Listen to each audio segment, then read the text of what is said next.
Dédicace pour les Amérindiens et leurs familles qui ont partagé avec moi leur histoire et qui m'ont inspiré par leur courage. Pour les millions d'hommes, de femmes et d'enfants qui ont été entraînés dans le tourbillon de la guerre du Vietnam. Pour toutes celles et ceux dont la vie a été touchée par la violence, puissions-nous voir plus de paix et de compassion dans notre monde. Voici donc Là où fleurissent les cendres de Nguyen Phan Que Mai, paru le 10 janvier 2024 aux éditions Charleston, 448 pages, traduite par Sarah Tardy. Titre original, Dust Child.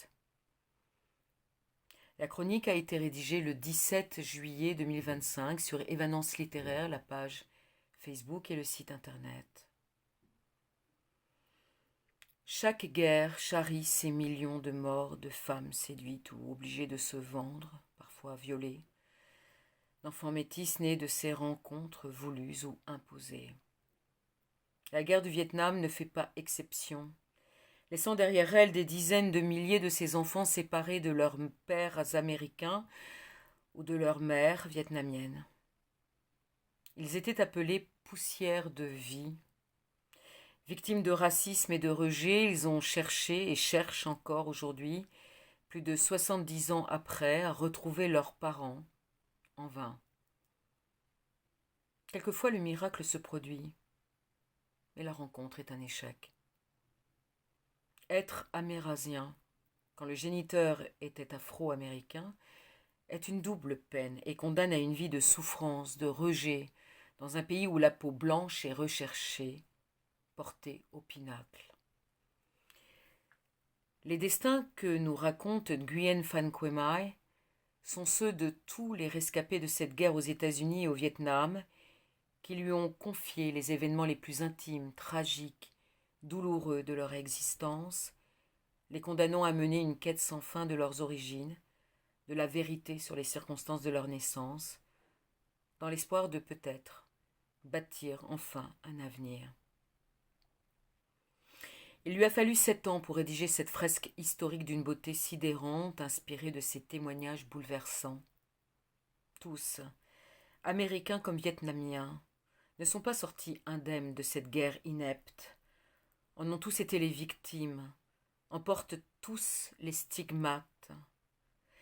Les différents personnages criants de vérité imaginés par l'autrice permettent d'aborder une multitude de facettes de cette période abominable, de couvrir un champ élargi de sujets indispensables à notre compréhension.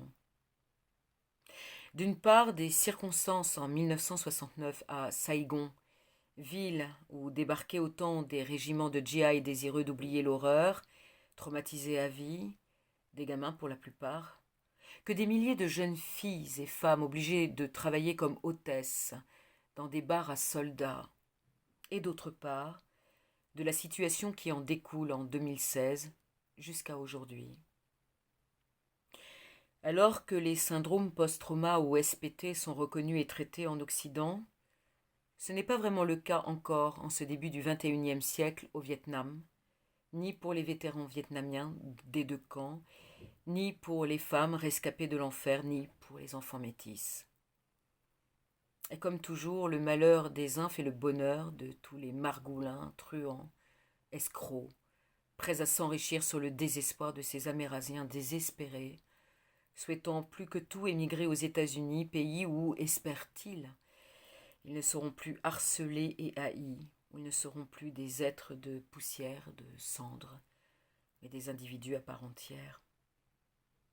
Voici un hymne à la paix mettant en scène des êtres en recherche d'une forme de pardon pour les uns, de rédemption pour les autres, de vérité pour tous, plongés dans une quête interminable et inimaginable d'eux-mêmes, née de l'impensable, de l'effroyable, de ce que l'humanité peut créer de plus abject, de plus inacceptable.